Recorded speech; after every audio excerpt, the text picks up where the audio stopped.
Oh, it's nice to meet you. It's nice to meet you. I hope you get well soon. I'd like to come back and not see you here. How are you doing? How long have you been here? 2 months.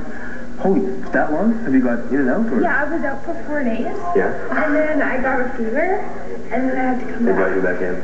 So then Where are you from? Victoria. Oh, you're from Victoria. Home of Nellie Furtado and Diana Kroll and David Foster. Apparently. Yeah, you were really turned on by that. You're like, whatever. Michael Bublé has made numerous visits to Children's Hospital, but his approach has changed. At first, he didn't really know what to say to the kids or their parents, so he decided to just be honest, just be himself. Good luck. Thank you so much. No problem. If you noticed when I talk to the kids, I don't pretend that it isn't happening. Because the kids are smarter than that. It's sort of, I don't want to take away their dignity and talk to them and say, and that's not what they want. You know, they're kids. They just, you're in the same way. Pretty good, pretty good. So look at the stuff we have to hold in the hall here. Yeah, I understand. When Michael Bublé visits, he sees both what's great about Children's Hospital and what's not. Its most evident problem is a lack of space. The hospital is just not big enough. But, here's an example of just, we don't have the space in this hospital to move stuff out. A lot of equipment, a lot of the disposables we have in the hospital, the IV sets and so forth, come in cardboard boxes. Now, the environmental services will come along and get rid of this, but this is not unusual that we find in the hallways of the hospital this. So imagine being the parent of a little child, of course, yeah, who's really sick. And this is the ward that you're going to. You're scared to death to begin with. But it doesn't exactly... Not to be disparaging, but it looks like a third world country hospital when you see garbage in the hallways. Yeah. It's kind of shocking to go through a hospital in this beautiful province of British Columbia, this wealthy province, and to see garbage in the hallway, and to see these rooms where, like they were saying, they can't put a stretcher in the room because there's not enough room. The space issues also get through the doors of the OR. New equipment that wasn't around when the hospital was built back in 1982 has turned this operating room into an obstacle course. These are new machines, new technology. It was not anticipated when this room was built for brain surgery, neurosurgery. None of these machines were even dreamt of. The doctors are not bellowing or they're not. It's not like they're blowhards and they care. They're here because they care about the kids and and they've made it a personal responsibility to make the call and to tell people and to I know that Jeff, the doctor that just took us through, off camera and stuff, he was saying that it's difficult for him. There's a pride thing. He doesn't want to have to look into a camera and to say, look, there's garbage sitting here and help us out, but he feels a responsibility to do the right thing. And sometimes the right thing is not an easy decision to make.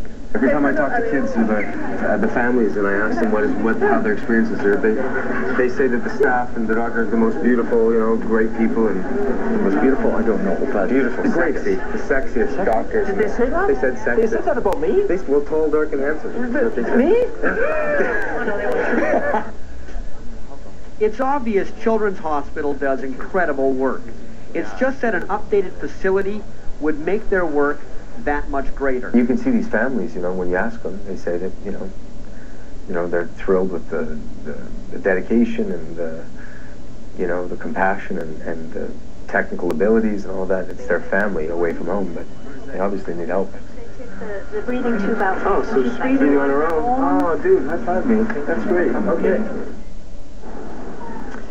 Here's an easy way to make a donation to BC Children's Hospital. Simply log on to miracleweekend.com, which is right on your screen right here, and you just scroll down to the Donate Now button, press on it. You just need to enter your information. It's fast, it's safe, and secure, and even if you're not very web savvy, it's very simple. So while you're on the website, you can watch stories, look at photos, and find out how much your money is helping the hospital. Please log on, read some of the inspirational stories, and donate to help support the hospital and the children of British Columbia. You'll feel great knowing that you're making a difference in the lives of so many kids. Now, children such as Simran Sarai, who is our special Miracle Weekend reporter. Simran is a former cancer patient who is taking us behind the scenes to show you at home how this corner of the hospital has been turned into a combination of a TV studio and a party site. Hi, this is Simran again, and I'm with David in the Telethon. Hi, Simran. Hi, David. David, how many hot dogs do you serve a day? Well, in the 2 days that we're here, we probably serve about 1,200 hot dogs over the span of it. We've got a lot of food that is all donated by our partners. And obviously prepared and served by our volunteer staff, but lots of fun food: chicken, burgers, hot dogs, salmon, french fries, all good stuff. And how many french fries do you serve? French fries, we probably got, we've got 15 cases of fries with 30 pounds each, so like I said, it's probably about 5,000 individual servings. And how much pasta do you serve? Pasta, we've got more pasta than you could probably eat in a year. It's almost impossible to count. Wow, that's a lot of food. It is. Thanks, David. Thank you. She is quite the little reporter, isn't she? Great stuff. 310 kids. If we haven't heard from you yet, that'd be great. I'm here with a bunch of, we've got some Girl Guides here. And did you bring some cookies with you? Oh, you did? Uh-huh. I thought I saw somebody munching on cookies around here. Well, thanks for being with us. As you probably heard on Global News, and as you just saw with Michael Bublé, there's a pressing need to build a brand new children's hospital to replace the current aging facility. Now, the new hospital is still being designed, and there's no shortage of ideas about what it should include. Here's just a few suggestions from some of the kids and parents who know Children's Hospital all too well. I think the new Children's Hospital should have a swimming pool so kids can do physiotherapy and swim for fun. I would want to put a soccer field in the rooms with one net, and then you can kick the ball in the net if you want. A bowling alley so kids can play bowling. A music and art center where kids can go down and express how they're feeling through music or through art. A movie theater. Swimming pool and a games room with the basic stuff like Lego, dolls, and a Wii. But mainly the swimming pool. Lots of light. I love places that are very open. Larger parking lot. It's a playground. An ice rink so the Canucks can come and skate with the kids. More space. Larger ICU. Advanced equipment and bigger rooms so if the parents wanted to stay overnight, they could. Definitely accommodation for parents. Private rooms, I think, would be lovely, even if they're local, because you want to be there 24/7 for your child. An area where not only we can spend a little more time with our children, but also maybe an area where parents can go and just relax. And she even wants big beds so parents can lie down with their kids and comfort them.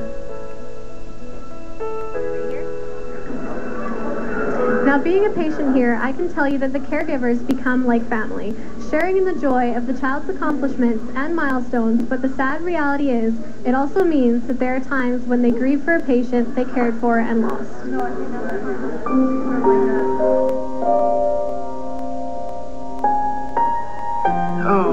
When a patient doesn't survive, it's hard. It's hard. I've seen interactions between, fathers and sons that, one should never see. A father saying goodbye to his son, or, a family letting their baby go. And, that's something that my words don't do justice. I cry with families, and I think that's, I think as a young physician that was hard for me. But as I've got older, I've realized that crying with families is okay. I think it shows that you care, and sometimes, it is because you care. And you get to love these children in a way that is just so special that there are days when it is very sad. Something really bad happens, or there's a really bad injury or a terrible burn, and the child is exactly the same size as your own child. It's pretty hard sometimes not to go home and just hug your kids. That being the hardest thing has often led to my kids waking up in the middle of the night, realizing for no particular reason that Daddy's come home, and he's giving them a big hug. And then they go back to sleep, and then I feel better going home and stuff like that. But it's, yeah, it's pretty hard. All right, we have Rose with us, and she's with Strawberry Hill Elementary, which I know very well, actually, being from Delta. Tell us a little bit about Strawberry Hill. It's a school who's raising money for Children's Hospital, and we did it last year and this year. And how did you guys raise the money? We had a bottle drive, and we had a Kids Running for Kids, a 5K run for the intermediate kids, a 2K run for the primary kids, and Children's also brought in toonies, and then the children who brought in toonies, they got to duct tape 2 teachers to the wall, and then they did raffles for children who got to shove pie in 4 teachers' faces. Wow, how fun was that? Really fun. Well, we should have that next year, and it'll be, you guys can pie Jill and Wayne. Okay, good. All right, we're all set to go then. So let's flip this check over and tell us how much money you're bringing. 4,100.